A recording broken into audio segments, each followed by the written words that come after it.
Falando sobre Espiritismo. Centro Espírita Equilíbrio. Estamos aqui reunidos no Centro Espírita Equilíbrio de Matão para tratar-se do assunto falando sobre Espiritismo.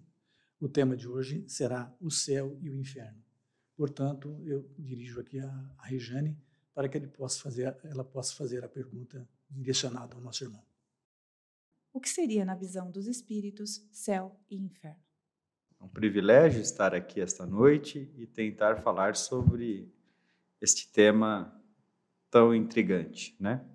Céu e inferno são opostos, sendo o céu a mais sublime busca da evolução humana e o inferno a maior dor que o homem pode experimentar. Mas sendo uma visão católica, que traz muito sobre o céu e o inferno, que vem muito intrínseco dentro de outras religiões também, e o Espiritismo tem uma visão um pouco diferente. Poderia me explicar, por gentileza? Não acho que o Espiritismo tenha uma visão diferente sobre o inferno e sobre o céu. O que eu acho que tem de diferente no Espiritismo é acreditar que nós não permanecemos lá eternamente. Seja onde atingirmos, migraremos, né? Em um e o outro, estando nos nossos estados de consciência. Agora, o conceito de inferno é ruim no catolicismo, é ruim no espiritismo. O conceito de céu é bom no espiritismo, é bom também no catolicismo, né? A diferença está na permanência. Meu irmão, no espiritismo, o inferno é um processo temporário. No catolicismo, se o espírito cometeu muitos enganos, ele vai passar o resto da sua existência nesse estado. O irmão poderia explicar essa diferença do transitório para o definitivo? Não costumo fazer isso, mas gostaria de dar a resposta devolvendo a pergunta. Na sua opinião, o que é mais justo? Permanecer no sofrimento ou ter a chance de repará-lo? Com certeza, meu irmão, é muito mais justo ter a chance de reparar. Não faz sentido nós termos uma sentença eterna. Não faria sentido nenhum tirar a chance do espírito de sua evolução. Pois bem, o Espiritismo busca esta justiça, né? Então, eis a diferença. É claro que teremos sempre a proporcionalidade da nossa ação, né? Então, se fizermos muito mal, teremos que expiar muito. Se fizermos muito bem, seremos muito recompensados, né? Então, essa é a lei de Deus, né? A lei da justiça. Agora, essa é a diferença. Segundo o catolicismo, temos apenas essa vida para nos arrependermos. E não necessariamente precisamos até reparar, né? O arrependimento bastaria. Segundo o espiritismo, há a necessidade do tripé: arrependimento, expiação e reparação. Aonde o arrependimento é o primeiro passo, a expiação é a lei de Deus e a reparação é aquilo que fazemos para ter um mundo melhor. Meu irmão, uma outra diferença.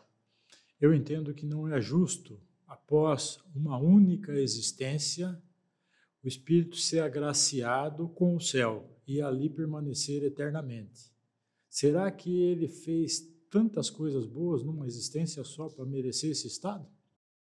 Depende. E se eu estiver falando de Jesus, ele merece o céu?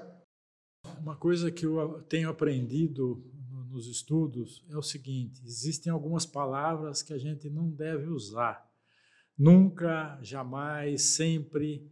Então, nada impede que Jesus seja uma exceção. Não sabemos necessariamente se foi a primeira e única vida de Jesus. Entretanto, você tem toda a razão.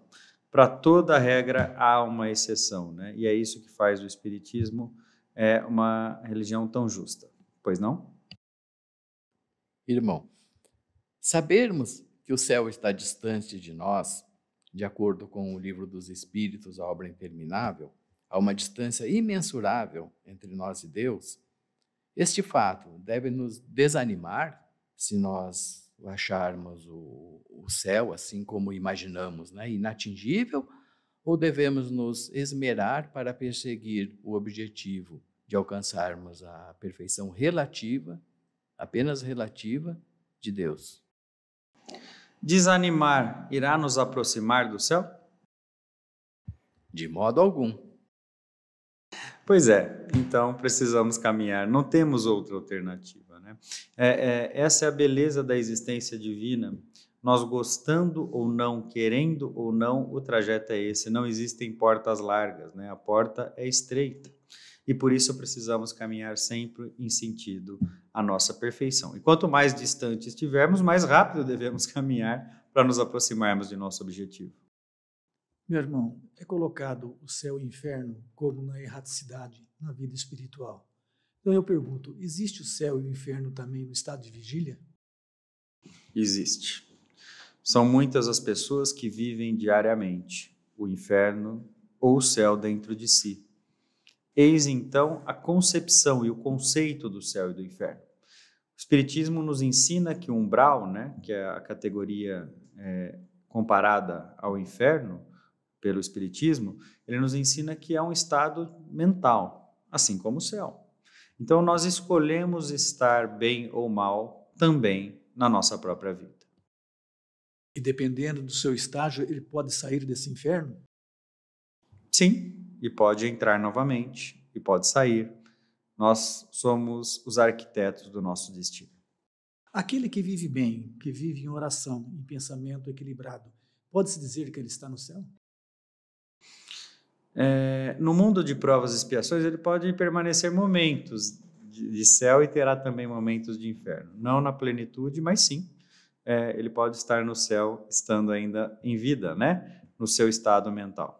Todo espírito tem a oportunidade de deixar o umbral ou o inferno? Todo. Como que isso se procede? Ele é convidado por um outro espírito?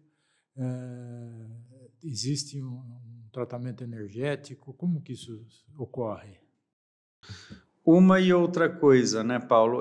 Os espíritos que estão vivendo estados umbraulinos são convidados o tempo todo a se retirar desse estado, arrepender-se, expiar e reparar. Cabe a cada um em seu livre-arbítrio decidir se querem sair ou não. Obrigado. Irmão, gostaria de fazer uma pergunta sobre a parte do céu. Porque nós entendemos muito sobre o umbral, né? Que vamos um estado de consciência, e as pessoas ainda têm de uma forma equivocada, se entende que estará no céu, que vai estar lá, não vai precisar fazer nada, uma vida tranquila. Seria isso mesmo? Os espíritos mudam o seu conceito de paz e de descanso conforme evoluem.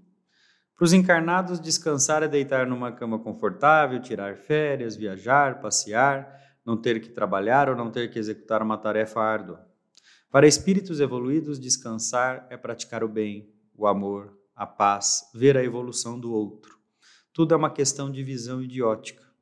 Podemos categorizar que o que vemos de bem e de bom e de saudável no hoje será diferente dos nossos conceitos no amanhã.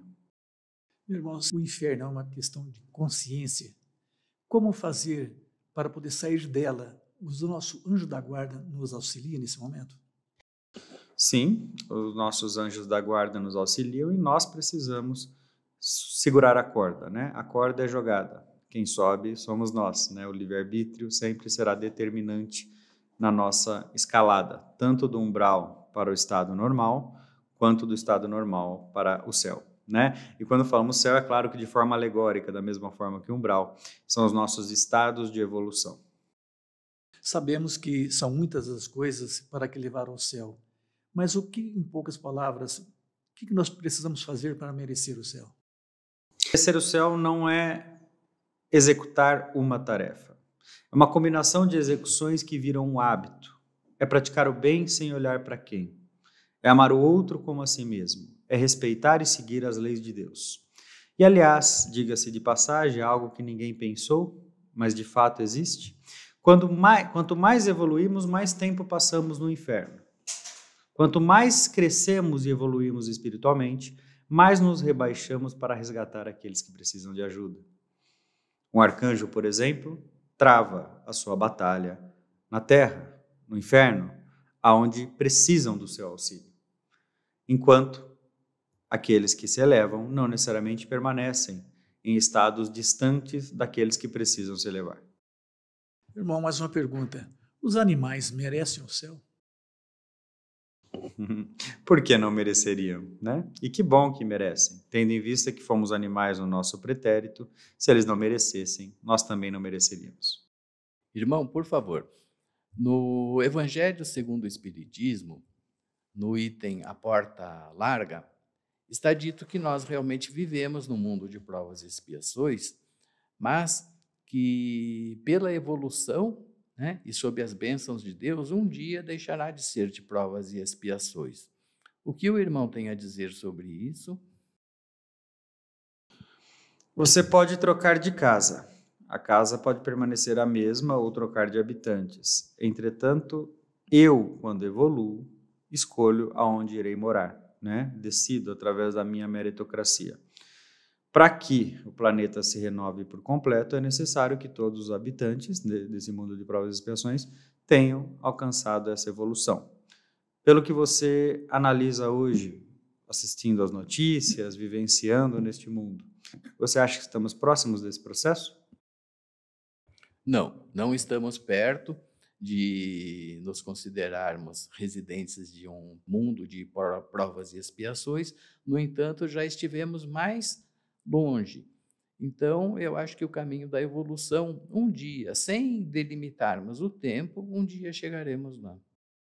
Você tem razão, no passado havia guerra, né? Não, infelizmente a guerra ainda está presente hoje e eu posso dizer que mais mortífera ainda do que no passado. Mas, por outro lado, você tem razão, no passado havia fome. Também não. Hoje a população é maior e há mais fome do que antigamente.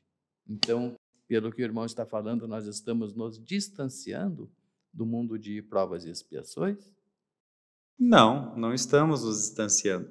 Mas talvez estejamos estagnados no nosso orgulho, no nosso egoísmo, e precisamos aprender a caminhar de forma mais veloz.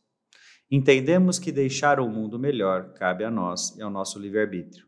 Sabemos que nos encontramos em nossa melhor versão, mas isso não deve ser um bálsamo que nos tranquilize em parar de caminhar. Não devemos estar contente com aquilo que atingimos. Devemos sempre caminhar e buscar o melhor. Não se esqueçam, fomos criados por Deus para evoluir e para a perfeição. Agradeço a todos por essa oportunidade e assim encerramos mais um Falando sobre Espiritismo. Falando sobre Espiritismo. Centro Espírita Equilíbrio.